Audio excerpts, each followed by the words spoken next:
है, मैं ज्यादा बोल नहीं पाऊंगी। ठीक है, मैं पूछ है लेता ना? हूँ। हाँ। हाँ। मे बी वो अट्रैक्शन है, या फिर सोसाइटी को दिखाने के लिए कि हमारी भी कोई गर्लफ्रेंड है। प्यार तो करते ही नहीं है वो लोग, जो मुझे लगता है कि जो उनका इतना छोटा सा रिलेशनशिप, पता नहीं आजकल क्या क्या नाम हो गए हैं, सिचुएशनशिप और ये सब।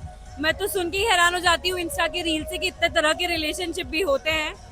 तो I really don't know, but प्यार तो मिसिंग ही है। प्यार तो बोलूंगी ही नहीं मैं। अब वो सोसाइटल प्रेशर है या फिर अपने पीयर प्रेशर बोलते हैं कि यार इसकी गर्लफ्रेंड है या इसका बॉयफ्रेंड है, मेरा नहीं है, लोग मुझे बुली करेंगे या फिर क्या सोचेंगे कि मेरा क्यों नहीं है।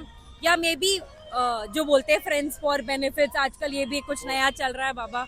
तो शायद यही सब चीज़ें सुनने को मिल रही है मुझे। तो लव तो मिसिंग है, सॉरी। ये लोग प्यार शायद, इनको शायद एक पूरा एक और जन्म लग जाएगा प्यार सीखने के लिए। मैम एक और क्वेश्चन पूछना चाहूंगा मैम, फ्रेंड्स विद बेनिफिट, इसके बारे में क्या ओपिनियन है आपके, थोड़ा सा इसके बारे में बताइए ना। ओपिनियन पता नहीं, ये फ्रेंड्स विद बेनिफिट का कंसेप्ट तो मैंने ये इंस्टा और सोशल मीडिया से ही सुना है। अब ओपिनियन तो क्या दूंगी, हो सकता है ये जनरेशन के लिए सही हो, क्योंकि दोनों ही अग्री कर रहे हैं। ऐसा तो है नहीं कि सिर्फ एक जना अग्री कर रहा है, दूसरा जना यूज कर रहा है और दूसरा जना यूज हो रहा है। दोनों ही एक दूसरे का यूज कर रहे हैं। जब तक मजा आ रहा है, जब तक आ रहा है ठीक है, नहीं तो कोई दिक्कत ही नहीं है। तो मैं कोई कमेंट ही नहीं कर पाऊंगी, दोनों को सही लग रहा है तो ठीक है। बट मुझे ऐसा लगता है कि ऐसे लोग फिर इमोशनली बहुत वीक हो जाते हैं, क्योंकि आपके इमोशंस तो खत्म ही हो गए ना। मतलब कोई इमोशन ही नहीं बचा। किसी ने डिच किया, ओके।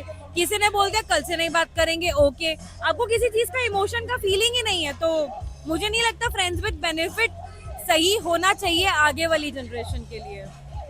अगर हमारे यहाँ तो देखा जाता है कि ये बहुत ज़्यादा ही कुछ चल रहा है, फ्रेंड्स विद बेनिफिट, ना कोई इमोशंस और लवर की तरह रहते हैं, जब तक साथ में तब तक है, उसके बाद नहीं है। फिर लड़कियाँ या लड़के आगे किसी और को भी इसी तरीके से फ्रेंड्स विद बेनिफिट बनाते हैं, जो कंटिन्यू चलते रहता है इन लोगों के जीवन में। क्या हाँ, ये तो म्यूचुअल है, क्या बोल सकते हैं। I have no comments on this.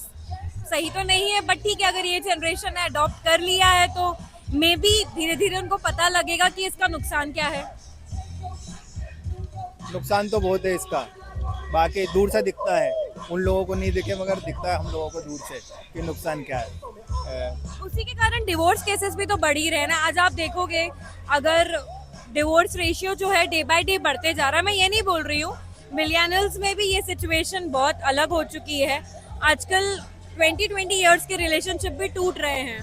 उसका रीजन ये था कि पहले लोग सेटल हो जाते थे, कॉम्प्रोमाइज कर लेते थे। अब आज की जनरेशन कॉम्प्रोमाइज जानती ही नहीं है कि क्या होता है। मे बी यही रीजन जो आगे आने वाली जनरेशन को देख देख के हमारी जनरेशन भी मूव हो गई कि अब हम कॉम्प्रोमाइज नहीं करेंगे। इसका ये डिसएडवांटेज तो है कि हम लोगों को देख रहे हैं कि ये ऐसे रह सकते, तो फिर हम क्यों नहीं रह सकते। सही बात। मैम ने बहुत अच्छा एक्सप्लेन करा, सारा जीवन के बारे में, प्यार के बारे में, लोगों के बारे में अच्छा एक्सप्लेन करा। लोगों को सोचना चाहिए, समझना चाहिए, अपने आप को संभाल के रखना चाहिए, लड़के को भी और लड़की को भी, दोनों को। ठीक है, थैंक यू मैम, बहुत अच्छा थैंक लगा यू आपसे सो बात मच। करके। Same here, same here. ये वीडियो में अपलोड कर सकता हूँ? हाँ हाँ, बिल्कुल कर दीजिए। Thank you. मैम अच्छा लगा आपसे बात करके, मतलब अच्छा एक्सप्लेन करा, बात कर